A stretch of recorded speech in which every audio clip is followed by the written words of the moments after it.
Bihar news में स्वागत है आपका दोस्तों। मैं हूं फिरदौस गनी और आप देख रहे हैं केडीवी लाइव।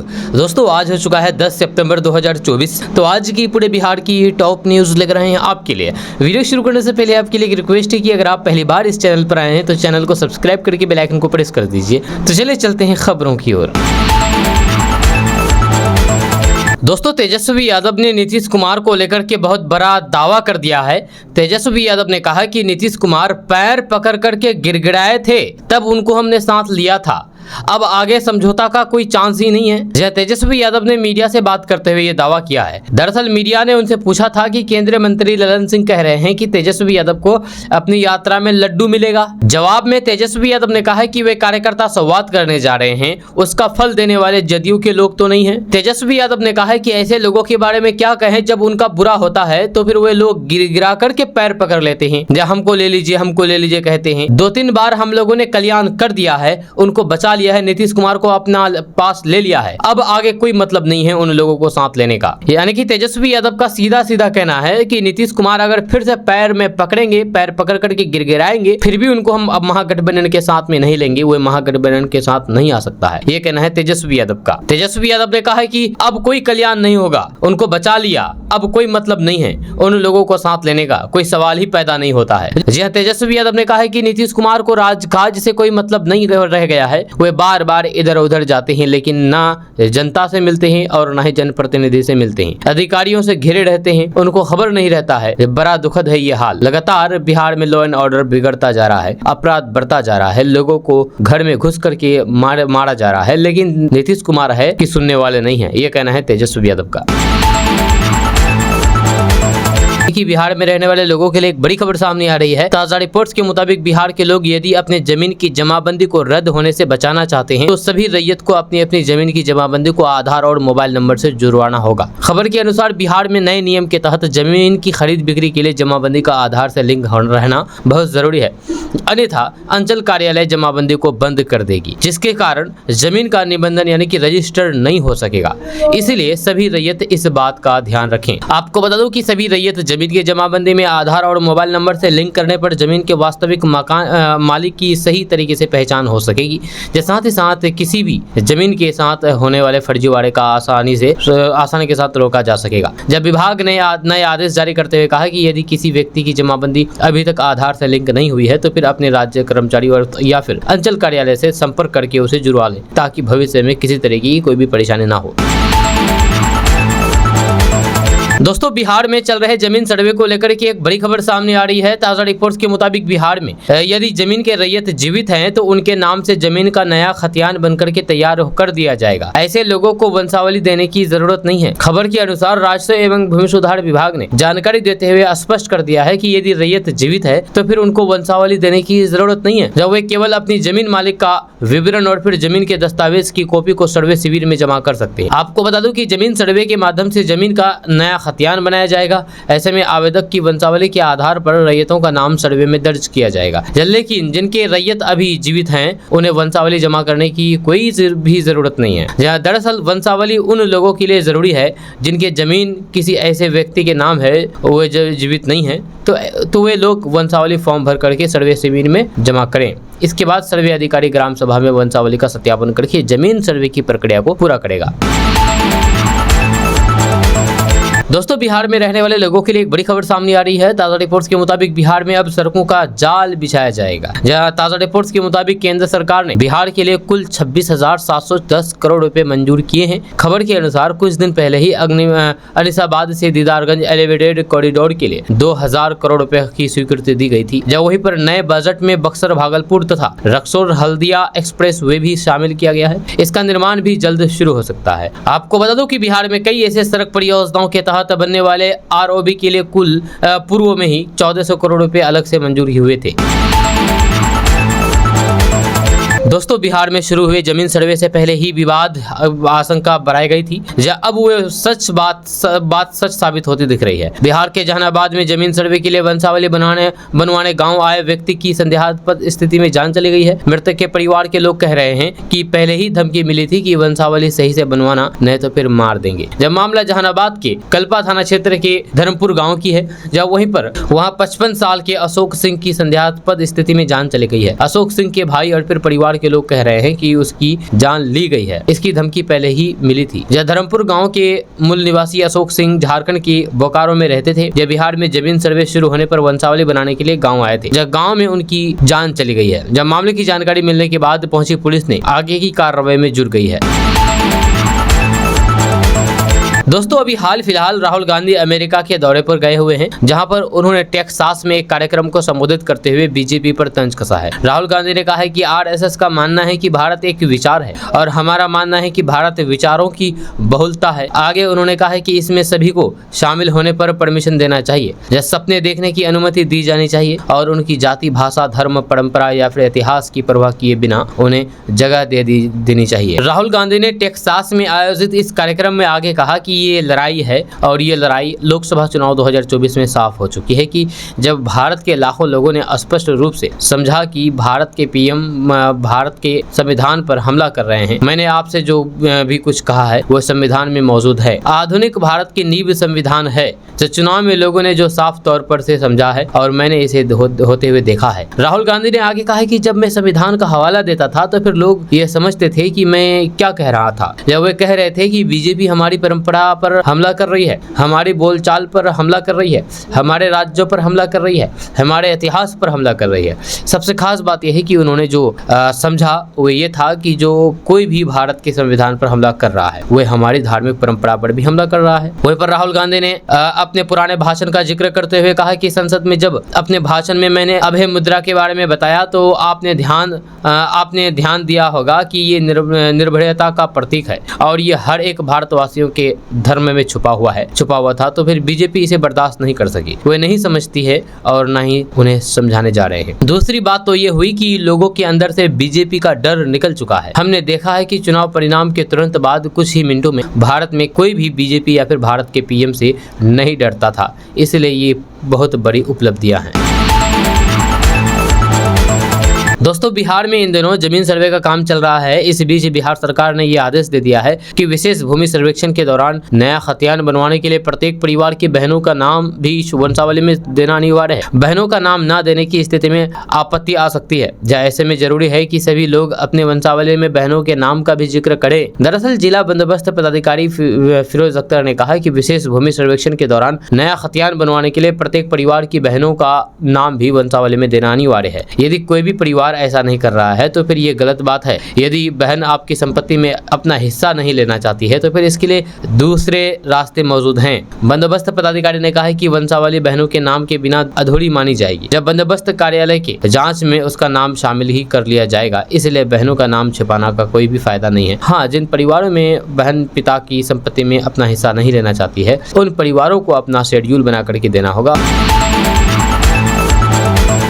दोस्तों कोरोना महामारी के बाद अब एक ऐसा खतरनाक वायरस सामने आ गया है कि लोग इससे अभी से ही डरने लगे हैं। जब भारत में मंकी पॉक्स का मामला सामने आने के बाद हर कोई सकते में है। डॉक्टर एक्सपर्ट से लेकर के आम लोगों में ये घातक बीमारी डर पैदा कर रही है। हालांकि अभी तक इस वायरस को लेकर के डॉक्टर की ओर से कोई भी पुष्टि नहीं की गई है। दरअसल हाल ही में एक मंकी पॉक्स संक्रमित होने का मामला सामने आया है। इस मरीज को एक अस्पताल की आइसोलेशन वार्ड में रखा गया है। यहाँ पर किसी को जाने की एंट्री नहीं दी गई है। फिलहाल उसकी हालात स्थिर है। मंकी पॉक्स जांच के लिए युवा का ब्लड सैंपल लिया गया है। भारत के कई राज्यों में मंकी पॉक्स के मामले सामने आए हैं। इसके बचाव के लिए सारे उपाय अपनाए जा रहे हैं। मीडिया रिपोर्ट्स के मुताबिक इस बीमारी से ग्रसित मरीजों के लिए सभी प्रोटोकॉल का फॉलो किया जा रहा है। साथ ही साथ देश के भीतर प्रभाव का आकलन करने के लिए उसकी कॉन्ट्रैक्ट ट्रेसिंग की प्रक्रिया जारी है। दोस्तों इथेनॉल प्लांट में अब बिहार में उत्पादित मक्के का 50% खपत हो रही है, जब बीते साल में इसमें लगभग 30% का उछाल आया है। साल 2022 में 20% ही इथेनॉल प्लांटों में खपत हो रही थी। इसके बाद सबसे अधिक खपत पशु चारा के निर्माण में हो रहा है। पशु चारा के लिए 30% मक्के की खपत हो रही है, जबकि वर्ष 2022 में 50% मक्के का उपयोग पशु चारा के लिए हो रहा था। जब पशु चारा से यहाँ पर ये इथेनॉल प्लांटों में शिफ्ट हो गया है। जब बिहार में कुल 17 इथेनॉल प्लांट खोले जाने हैं, जिनमें 11 खुल गए हैं। यह इस साल बचे हुए 6 सभी ऑपरेशनल हो जाएंगे। जब कुल 6 ऑपरेशनल होने के बाद मक्के की और डिमांड बढ़ेगी, किसानों को मक्के का उचित दाम मिल पाएगा। साल 2023 में बिहार में उत्पादित मक्के का 5% दूसरे राज्यों में निर्यात हुआ था। जब प्रोसेस्ड फूड में 5%, स्टार्च इंडस्ट्री में 5% मक्के की खपत हो रही है। 1% अन्य दूसरे कार्यों में मक्के की खपत हो रही है, उपयोग हो रही है। दोस्तों बिहार में चल रहे जमीन सर्वे में कैथी लिपि में लिखे गए दस्तावेज परेशानी और फिर विवाद के कारण बन रहे हैं। जहां जमीन सर्वे के में लगे अधिकतर कर्मचारियों को कैथी लिपि का भाषा का ज्ञान नहीं है। रैयत भी अब इस लिपि को पढ़ने में असमर्थ है। ऐसे जमीन के दस्तावेज में लिखे गए तथ्यों की जानकारी पाना एक बड़ी समस्या बन गई है। वर्तमान में जिले में इक्के दुक्के लोग ही कैथी के जानकार रह गए हैं। जो रह गए हैं वो भी काफी बूढ़े हो चुके हैं। कहने को 9 युवकों में कैथी के अक्षर पढ़ने वाले हजारों की संख्या में हैं, लेकिन जमीन के दस्तावेज में वे भी असमर्थ हैं। ऐसे में जमीन सर्वे के दौरान कैथी के जानकार बनकर के कई लोग मोटा पैसा लेकर के जो अनुवाद कर रहे हैं, वो भविष्य में बड़े विवाद के कारण बन सकते हैं। आपको बता दूं कि पहले ज्यादातर जमीन के कागजातों में कैथी भाषा का प्रयोग किया जाता था, कैथी में लिखा जाता था। लेकिन अब कैथी का प्रचलन खत्म हो चुका है। जो 9 युवक है वो कैथी समझ नहीं पा रहे हैं, जिसको लेकर के अब विवाद बढ़ने की आशंका जताई जा रही है। दोस्तों केंद्रीय मंत्री जीतन राम मांझी ने बिहार में कानून व्यवस्था को लेकर के विपक्ष के हमले पर बोलते हुए कहा कि जब राजद की सरकार थी तब एक अन्य मार्ग से अपहरण का डील होता था। किडनैपर एक अन्य मार्ग में रहते थे और फिर अपराधी को भूखा रहने की बात कह करके फिरौती की रकम दिलवाई दी जाती थी। जीतन राम मांझी ने कहा कि वे खुद इसके गवाह हैं। केंद्रीय मंत्री जीतन राम मांझी ने एक डॉक्टर की अपहरण की घटना उदाहरण के तौर पर भी पेश किया है। जीतन राम मांझी ने कहा कि वर्तमान सरकार में अपराध के बाद अपराधी पकड़े जा रहे हैं। बिहार में शराबबंदी पर बोलते हुए जीतन राम मांझी ने कहा कि उन्होंने इस मामले पर कई बार सरकार को सुझाव भी दिया है, जिसे मुख्यमंत्री नीतीश कुमार ने अमल भी किया है। शराबबंदी मामले में जरूरी है कि तंत्र में सुधार हो, बड़े शराब तस्कर पकड़े जाए। रसूखदार लोग आज भी शराब का सेवन कर रहे हैं और गरीब पकड़े जा रहे हैं। जीतन राम मांझी ने जमुई में आरक्षण को लेकर के बड़ा बयान दिया है। जीतन राम मांझी ने कहा है कि इतने संविधान के लागू हुए इतने साल गुजर जाने के बाद भी आरक्षण की समीक्षा नहीं हुई है, जबकि बाबा साहेब के संविधान में इसका जिक्र है। जो लोग बाबा साहेब अम्बेडकर को मानते हैं वे आरक्षण पर समीक्षा पर कुछ नहीं बोलते हैं। जीतन राम मांझी ने कहा कि वे चाहते हैं कि आरक्षण की समीक्षा हो ताकि जो वंचित है उन्हें भी लाभ मिले। दोस्तों बिहार के खगड़िया में अजब प्रेम की गजब कहानी सामने आई है। यहाँ पर गर्लफ्रेंड से मिलने पहुंचे युवक की ग्रामीणों ने जबरन शादी करा दी। या किसी तरह से युवक ने शादी तो कर ली, लेकिन उसके मन में कुछ और ही चल रहा था। विदाई के बाद मौका देख कर के दूल्हा अपनी नई नवेली दुल्हन को बीच रास्ते में छोड़ करके फरार हो गया। अब लड़की दूल्हे के चौखट पर उसका इंतजार कर रही है। इंस्टाग्राम के जरिए दोनों के बीच प्रेम प्रसंग हुआ था। दरअसल परबत्ता प्रखंड के कज्जवलन निवासी बबलू मंडल की इंस्टाग्राम पर नारायणपुर की एक लड़की से दोस्ती हुई थी। दोनों की दोस्ती धीरे धीरे आगे बढ़ती गई और दोस्ती प्यार में कब बदल गई पता नहीं चला। दोनों लोगों की नजरों से छिपछिपा करके मिलने लगे। 2 दिन पहले प्रेमी अपनी प्रेमिका से मिलने नारायणपुर स्थित उसके गांव पहुंच गया, जहां पर लड़की के परिजन और फिर गांव वाले ने दोनों प्रेमी युगल को पकड़ लिया। इसके बाद परिजन और गांव वाले ने दोनों की शादी करा दी। शादी के बाद दुल्हन को लेकर के प्रेमी अपने घर रवाना हुआ, लेकिन रास्ते में ही प्रेमिका को छोड़ करके फरार हो गया। काफी देर तक प्रेमी के नहीं आने से परेशान प्रेमिका ने परिजनों को इसकी सूचना दी। इसके बाद परिजनों ने लड़की को प्रेमी के कज्जवलन गांव स्थित घर पहुंचा दिया, जहां दुल्हन को देखकर के प्रेमी घर वाले परेशान हो गए।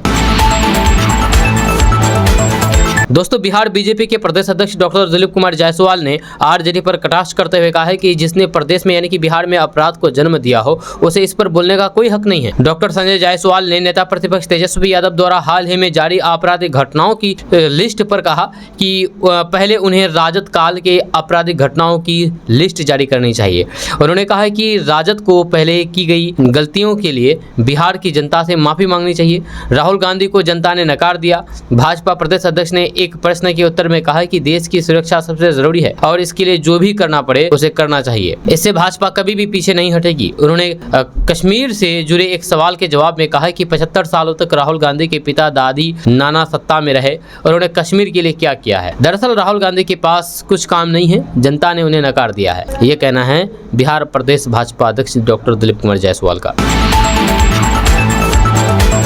दोस्तों, बिहार के बेगूसराय में आज जिस्म फरोशी के धंधे का पर्दाफाश हुआ है। तिरुपति होटल में पिछले कई साल से गलत काम होता था, गलत काम का रैकेट चल रहा था, जिसे लड़का लड़की गलत काम करते हुए पाया जाता है, जिसे पुलिस ने अब बेनकाब किया है। मुखबिरी से मिली सूचना के मुताबिक पुलिस ने छापेमारी की तो होटल के कमरों में लड़के लड़कियां मिले। करीब 10 लड़के और 10 लड़कियां आपत्तिजनक हालात में मिली थी, जिन्हें पुलिस ने हिरासत में ले लिया है। वहीं पर तलाशी लेने पर कमरों से आपत्तिजनक सामान भी मिला है। वहीं पर इस मामले में मीडिया ने सवाल किया तो फिर पुलिस जवाब देने से बातचीत बचती नजर आई। करीब 2 घंटे रेड की कार्रवाई चली, जहां पूरा मामला नगर थाना क्षेत्र के सुभाष चौक हाईवे की बताई जा रही है, बेगूसराय की, जहां पुलिस लड़के लड़कियों को पकड़ करके हिरासत में लेकर के थाने ले गई है। वहीं पर थाना प्रभारी ने कहा कि गलत काम करते हुए पकड़ा गया है, पूछताछ और जांच के बाद ही आगामी कार्रवाई की जाएगी।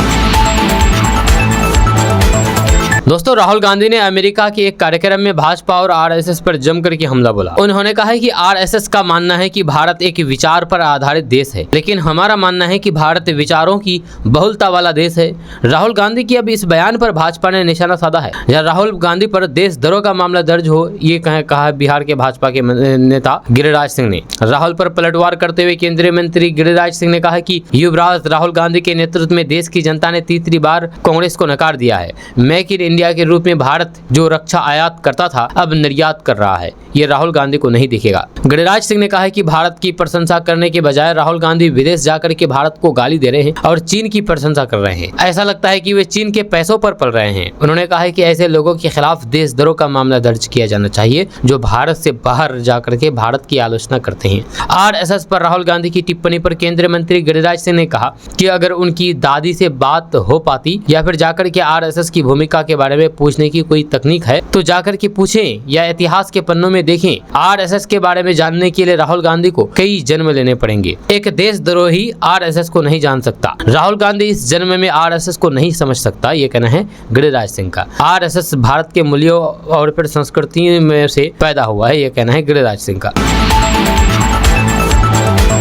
दोस्तों, आजकल लोगों की जिंदगी में काफी भाग दौड़ हो गई है, या इसकी वजह से सबसे ज्यादा नुकसान शरीर को झेलना पड़ रहा है। इस वजह से हार्ट अटैक एक ऐसी बीमारी की तरह उभरा है जिसके चपेट में आने से कई लोगों की असमय ही जान चली जाती है। ताजा मामला कल देखने को मिला है जब टीवी जगत के फेमस एक्टर विकास सेठी की महज 48 साल की उम्र में ही हार्ट अटैक से जान चली गई। मौजूदा समय में दिल की बीमारी एक बहुत बड़ा खतरा बनते जा रहा है। इसलिए अभी हम आपको 10 ऐसे लक्षण बताएंगे जो हार्ट अटैक से जुड़े हुए हैं, जिसकी समय रहते हुए अगर पहचान करते हैं तो फिर आप खुद की जान बचा सकते हैं और दूसरों को भी सतर्क कर सकते हैं। क्योंकि हार्ट अटैक एक साइलेंट किलर की तरह होता है जो दबे पांव किसी को भी मौत की नींद सुला सकता है। हम आपको भी इसके 10 ऐसे लक्षण के बारे में बताएंगे जिसको आप पहचान करके आसानी से इससे बच सकते हैं। नंबर 1, छाती में भारीपन महसूस होना। ऐसे में लगेगा जैसे कि किसी ने आपके सीने को कोई दबा रहा है। या आपको अपनी छाती में तेज जलन वाला दर्द भी महसूस हो सकता है। या छाती की हड्डी के नीचे या फिर गर्दन, बाहें, पेट, जबड़े या फिर ऊपर बैठे पीठ में दर्द महसूस होना। अक्सर बिना कोई ज्यादा काम किए थकान महसूस होना। रात को समय पर नींद ना आना। दिन भर बेवजह का डकार आना। हार्ट अटैक लक्षणों में भूख ना लगना भी इस प्रमुख कारण हो सकती है। रात में अक्सर सोते वक्त सांस लेने में दिक्कत, अचानक से बीच में नींद खुल जाना। हाथों और फिर पैरों में झुनझुनी और फिर बिना गर्मी महसूस किए पसीना आना। बात करते करते सांस फूलना भी हार्ट अटैक से जुड़ी हुई समस्या है, फिर हार्ट अटैक आने की आशंका की तरफ इशारा कर रहा है। या सीढ़ियों पर चढ़ने के दौरान थकावट महसूस होना या फिर हल्कापन फील होना। हार्ट को मजबूत करने के लिए ये कुछ ऐसे लक्षण हैं जिसको आप पहचान करके अपने हार्ट को बचा सकते हैं, अपने आप को बचा सकते हैं। दोस्तों, बिहार में नौकरी करने वाले सरकारी कर्मचारियों के लिए एक बड़ी खबर सामने आ रही है। ताज़ा रिपोर्ट्स के मुताबिक बिहार सरकार ने अपने सरकारी कर्मचारियों के लिए एक बड़ा ऐलान कर दिया है, जिससे कई सरकारी कर्मचारियों की चांदी होने वाली है। खबर के अनुसार बिहार सरकार ने 30 जून और फिर 31 दिसंबर को रिटायर होने वाले सरकारी कर्मचारियों के लिए एक बड़ा ऐलान होने वाला है। जब बिहार में अब इन सरकारी कर्मचारियों को नेशनल वेतन वृद्धि के आधार पर रिटायर लाभों की गणना की जाएगी। आपको बता दूं कि बिहार सरकार के नए नियमों के तहत उन्हें क्रमशः 1 जुलाई और फिर 1 जनवरी को ही होने वाली वेतन वृद्धि का लाभ मिलेगा। या दरअसल बिहार सरकार के वित्त विभाग ने ऐसे सरकारी सेवकों को नेशनल वेतन वृद्धि देने का निर्णय लिया है। जो आपको बता दूं कि बिहार सरकार के सरकारी कर्मचारियों को सामान्यतः वेतन वृद्धि 1 जुलाई और फिर 1 जनवरी से प्रभावी होती है। ऐसे में 30 जून और फिर 31 दिसंबर को रिटायर होने पर लाभों की गणना में परेशानी आती है। इसी को देखते हुए इन्हें भी अब 1 जुलाई और फिर 1 जनवरी को होने वाली वेतन वृद्धि का लाभ मिलेगा। दोस्तों बिहार में लगातार बढ़ रहे एड्स के मामले में स्वास्थ्य विभाग की चिंता बढ़ा दी गई है। आपको बता दूं कि चर्चा है कि पश्चिमी चंपारण के कई गांवों के सैकड़ों लोग नेपाल और बैंकॉक गए हुए थे और वहां से HIV पॉजिटिव मरीज बनकर के वापस आए हैं। ऐसे में पश्चिमी चंपारण की बेतिया में 3583 HIV पॉजिटिव मरीज पाए गए हैं। सबसे अधिक शहरी क्षेत्र के 40 से 45% युवा HIV पॉजिटिव पाए गए, इसमें 20 से 30% युवा वर्ग ही शामिल है। जबकि गोपालगंज जिले में कुल 3100 पॉजिटिव मरीज पाए गए हैं। इसके अलावा अरवल जिले में भी हर महीने 3 से 4 नए मरीज सामने आ रहे हैं। यह बताया जा रहा है कि बिहार में HIV संक्रमित हुए लोगों में से 5 में से 10% ऐसे युवा है जो इंजेक्शन के माध्यम से नशा करते हैं। दरअसल युवाओं के बीच इन दिनों इंजेक्शन के जरिए नशा लेने का चलन बढ़ा है। दोस्तों बिहार के सीमांचल में अपराध पर लगाम लगाने की जिम्मेदारी अब तेज तर्रार IPS अधिकारी शिवदीप लांडे को सौंपी गई है, जो पूर्णिया रेंज के IG के रूप में अपना पदभार ग्रहण कर चुके हैं। 2006 बैच के IPS अधिकारी शिवदीप लांडे अपराध के खिलाफ अपने सख्त एक्शन के लिए जाने जाते हैं। पूर्णिया रेंज के IG का पद संभालते ही उन्होंने अपना उद्देश्य साफ कर दिया था कि वे किस अंदाज में ये काम करेंगे और फिर उनकी प्रमुखता क्या हो। जहाँ वहीं पर एक ऑटो ड्राइवर का वीडियो उन्होंने शेयर किया है जो अपने ऑटो पर बैठे यात्री को शिवदीप लांडे की खासियत बता रहे हैं। जहां शिवदीप लांडे ने एक वीडियो अपने सोशल मीडिया अकाउंट्स पर शेयर किया है जिसमें एक ई-रिक्शा ड्राइवर शिवदीप लांडे की पोस्टिंग पूर्णिया में होने से बेहद खुश दिख रहे हैं और बता रहे हैं कि शिवदीप लांडे की पोस्टिंग जब बतौर SP इस क्षेत्र में थी तो फिर अपराध पर कैसे लगाम लगा था, जब तब उनके आने से क्या बदलाव दिखे थे। इस वीडियो को किसी ने शिवदीप लांडे को भेजा और फिर IG ने उसे सोशल मीडिया पर शेयर किया। शिवदीप लांडे ने इस वीडियो को अपने सोशल मीडिया पर पोस्ट करते हुए लिखा कि ऑटो चालक ने इस वीडियो में मेरे पूर्णिया जोन में आने पर अपनी खुशी इजहार किया है और उन्हें इस भरोसे और फिर प्यार के लिए धन्यवाद दिया है। आपको बता दूं कि इस वीडियो में टोटो रिक्शा पर बैठे एक यात्री ने ड्राइवर से पूछा है कि आप कैसे जानते हैं शिवदीप लांडे को, जिस पर टोटो ड्राइवर ने कहा कि करीब 15 साल पहले लांडे यहाँ पर आया था। वह कटिहार का नामी आदमी रहा है। जब गुंडागर्दी पर लगाम लगा दिया था, जब लांडे ने गुंडा बदमाश सब कांपता था, इसलिए वे मुझे अच्छा लगते हैं। दोस्तों बिहार में शिक्षा विभाग इन दिनों सख्त है, जब किसी तरीके की लापरवाही पर तुरंत एक्शन लिया जा रहा है। इसी क्रम में बिहार के नालंदा में एक बड़ा एक्शन हो सकता है। जब बताया जा रहा है कि नालंदा में 121 स्कूलों की मान्यता रद्द की जा सकती है। जब इन सभी स्कूलों ने शिक्षा विभाग के निर्देशों का पालन नहीं किया है। जब ई शिक्षा कोष पोर्टल पर छात्रों की एंट्री नहीं करने पर इन स्कूलों को नोटिस भेजा गया है। दरअसल बिहार के नालंदा में कुल 639 निबंधित निजी विद्यालय संचालित है, जिनमें से 121 निजी विद्यालय की ओर से ई शिक्षा कोष पर एक भी छात्र की एंट्री नहीं की गई है। ऐसे में अब नोटिस के बाद संतोषजनक जवाब नहीं पाया गया तो फिर 121 निजी विद्यालयों की मान्यता रद्द हो सकती है। डाटा एंट्री करने वाले को लेकर के आज 2 दिन तक वक्त दिया गया था, जब कहा गया है कि बच्चों की एंट्री हो जाए, नहीं तो फिर ऐसे विद्यालयों की स्वीकृति रद्द करने की अनुशंसा पर निदेशालय को चिट्ठी भेज दी जाएगी। दोस्तों बिहार के अररिया जिले में एक दर्दनाक हादसा हुआ है। यहाँ पर ठनका गिरने से यानी कि बिजली गिरने की वजह से 3 लोगों की जान चली गई, जिसके बाद इस घटना से चीख पुकार मच गई है। दरअसल मां बेटी समेत एक युवक खेत में काम कर रहे थे। इसी दौरान वज्रपात से 3 लोगों की जान चली गई। इस हादसे से गाँव में हरकंप मच गया है। दरअसल ये घटना रानीगंज बहियारपुर गाँव में हुई है, जहाँ पर 3 लोगों की जान चली गई है। जहाँ इस घटना में 4 लोग घायल हो गए हैं। इस हादसे में माँ बेटा भी शामिल थे। जहाँ जानकारी के मुताबिक दोपहर में खेत में काम करने गए 7 लोग बारिश से बचने के लिए बांस के मचान पर पहुंचे। इस दौरान 7 लोग आग की चपेट में आ गए, इस वज्रपात की चपेट में आ गए। इसमें मां बेटी समेत एक और व्यक्ति की जान चली गई। ये 4 लोग गंभीर रूप से घायल हो गए हैं। जानकारी के मुताबिक घायलों को अस्पताल में भर्ती कराया गया है। मौके पर पहुंची पुलिस ने आगे की कार्रवाई में जुट गई है। दोस्तों, बिहार के जहानाबाद के सरकारी स्कूलों में तैनात बीपीएससी शिक्षक की शर्मनाक करतूत सामने आई है, जहां शिक्षक किसी महिला के साथ आपत्तिजनक हालात में दिख रहे हैं। हम आपको वीडियो और फोटो नहीं दिखा सकते हैं क्योंकि वीडियो फोटो काफी आपत्तिजनक है। अब इसका वीडियो सोशल मीडिया पर जमकर के तेजी के साथ वायरल हो रहा है। जब शिक्षक और महिला क्लासरूम में महिला के साथ अश्लील हरकत करता हुआ नजर आया है। दरअसल सोशल मीडिया पर वायरल हो रहे वीडियो जहानाबाद सदर प्रखंड के प्राथमिक विद्यालय धनौती का है, जहां पर इस वीडियो में शिक्षक मिथिलेश कुमार एक महिला के साथ बंद कमरे में इश्क फरमाते हुए नजर आ रहे हैं। यह वीडियो किसी और ने नहीं बल्कि खुद शिक्षक ने ही बनाया है, जो अब सोशल मीडिया पर वायरल होना शुरू हो गया है। वायरल वीडियो के आधार पर शिक्षा विभाग के डीपीओ दिनेश पासवान ने आरोपी शिक्षक की पहचान प्राथमिक विद्यालय धनौती स्थित मिथिलेश कुमार के रूप में की गई है और उसे स्पष्टीकरण मांगा है। जवाब आने के बाद आगे ही कार्रवाई की जाएगी। एक महिला के साथ शिक्षक की आपत्तिजनक वीडियो वायरल होने के बाद जिले के शिक्षा महकमे में शिक्षकों के बीच चर्चा का विषय बना हुआ है। कुछ शिक्षक बताते हैं कि ऐसे गंदे काम करने वाले शिक्षक की आखिर मंशा क्या है। इस तरीके के शिक्षक से पूरा शिक्षक भी बदनाम होते हैं और फिर ये शर्मसार कर देने वाला वीडियो है। हालांकि जिस महिला के साथ शिक्षक मिथिलेश कुमार रंगरलिया मनाते हुए नजर आ रहे हैं, वह महिला कौन है, फिलहाल इसकी पहचान नहीं हो सकी है।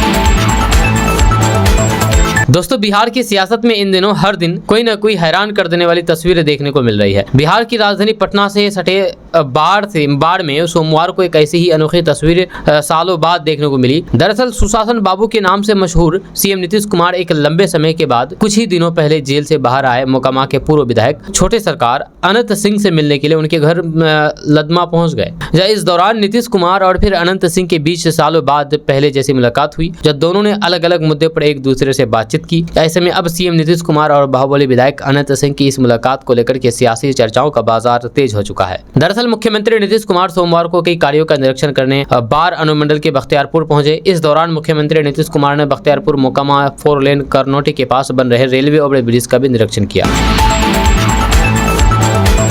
दोस्तों, पक्ष और विपक्ष के सांसद समान रूप से अपराधियों की धमकी झेल रहे हैं। जब बीते एक पखवाड़े के भीतर भाजपा के सांसद, अररिया के सांसद भाजपा के प्रदीप कुमार सिंह और फिर राजद के सांसद सुधाकर सिंह को अलग अलग अपराधियों ने फोन पर जान से मार देने की धमकी दी है।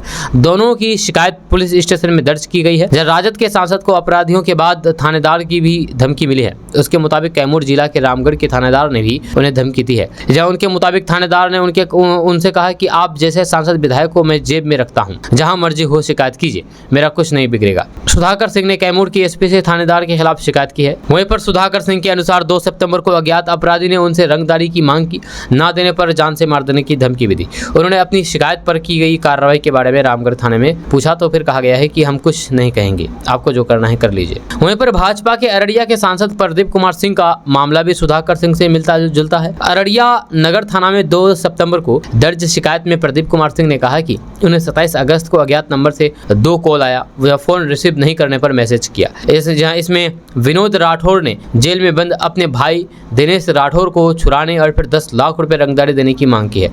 रुपये अररिया जेल के गेट पर पहुंचने के लिए कहा गया, नहीं देने पर जान से मार देने की धमकी दी गई है। दोस्तों, मुख्यमंत्री नीतीश कुमार ने मोबाइल पशु चिकित्सा कॉल सेंटर सेवा लॉन्च की है। आपको बता दूं कि 534 मोबाइल पशु चिकित्सा इकाइयों को हरी झंडी दिखाई है। जब बिहार के मुख्यमंत्री नीतीश कुमार ने 534 मोबाइल पशु चिकित्सा इकाइयों को हरी झंडी दिखा करके राज्य भर में रवाना कर दिया है और पशु मोबाइल चिकित्सा कॉल सेंटर का उद्घाटन किया है। जब पटना में अपने आवास से बिहार के मुख्यमंत्री नीतीश कुमार ने बिहार पशुपालक ऐप और फिर किसान पशुपालक ऐप का भी लोकार्पण किया है, जिससे पशुपालक अब अपने मोबाइल से ही पशु चिकित्सा सेवाओं का लाभ उठा सकेंगे। इस पहल का उद्देश्य है कि पशुपालकों को उनके द्वार पर ही पशु चिकित्सा सेवा उपलब्ध कराई जाए, जिससे उन्हें अपने बीमार पशुओं को अस्पताल तक लाने में होने वाली कठिनाइयों से मुक्ति मिले। बिहार में सभी 534 प्रखंडों में एक मोबाइल पशु चिकित्सा इकाई की सुविधा शुरू होगी। ये जीपीएस युक्त वाहनों में पशु चिकित्सा से संबंधित सभी आधुनिक सुविधाएं उपलब्ध होगी, जिनमें लघु सर्जरी, दवाएं और फिर कृत्रिम गर्भाधान शामिल है। जहां मुख्यमंत्री ने मोबाइल पशु चिकित्सा इकाइयों का निरीक्षण किया और फिर उनमें दी जा रही सुविधाओं के बारे में अधिकारियों से जानकारी ली। दोस्तों खबर बिहार के गया से सामने आई है। बिहार के गया में प्रेमिका से मिलने पहुंचा प्रेमी की घर वाले और फिर ग्रामीणों ने दोनों की शादी करा दी। जब ग्रामीणों ने शादी का वीडियो बना करके उसे सोशल मीडिया पर शेयर कर दिया, जो कि अब तेजी के साथ वायरल हो रहा है। ये शादी पूरे इलाके में चर्चा का विषय बन गई है। यह घटना फतेहपुर थाना क्षेत्र के चरौखड़ी गाँव की है। यह प्रेमी जोड़ी की पहचान बंटी कुमार और फिर स्वीटी कुमारी के रूप में हुई है। बताया जा रहा है कि दोनों के बीच पिछले 4 साल से प्रेम प्रसंग चल रहा था। जब प्रेमी अक्सर प्रेमिका से मिलने उसके घर आया करता था और दोनों गाँव के बाहर बाजार में भी मिला करते थे। या हमेशा की तरह वह शनिवार रात भी अपने प्रेमिका से मिलने के लिए उसके घर आया गया था, लेकिन तभी इसकी जानकारी प्रेमिका के परिजनों को लग गई। देर रात मंदिर में दोनों प्रेमी युगल को लाया गया और फिर दोनों की शादी करा दी गई। यह इस शादी को देखने के लिए पूरे गांव पहुंच गया और फिर शादी के लिए दोनों राजी हो गए। इसके बाद मंदिर में ही प्रेमी ने अपनी प्रेमिका से शादी कर ली। दोस्तों भारत पर अब बांग्लादेश में सत्ता परिवर्तन का असर दिखने लगा है। दरअसल इंडिया में खाने के लिए बांग्लादेशी वैरायटी की पद्मा हिल्सा फिश की काफ़ी डिमांड है, लेकिन बीते दिनों बांग्लादेश ने इसके निर्यात पर रोक लगा दी है, जिससे इसका असर आगामी दुर्गा पूजा पर देखने को मिलेगा। आपको बता दूं कि 2023 में बांग्लादेश से 4000 टन पद्मा हिल्सा मछली आयात करके इंडिया लाई गई थी। इंडियन वैरायटी की बजाय बांग्लादेश वैरायटी की इस मछली की यहाँ काफ़ी मांग है। फिलहाल बचे स्टॉक के चलते इसकी कीमत 2000 रुपये किलो है। मछली कारोबारियों का अनुमान है कि अगले कुछ दिनों में ये दुगनी हो सकती है। जानकारों के अनुसार 9 अक्टूबर से 13 अक्टूबर 2024 तक देश में दुर्गा पूजा उत्सव होगा। आपको बता दूं कि इस दौरान बंगाल समेत देश के अलग अलग राज्यों में हिल्सा फिश की यानी कि हिल्सा मछली की हाई डिमांड रहती है।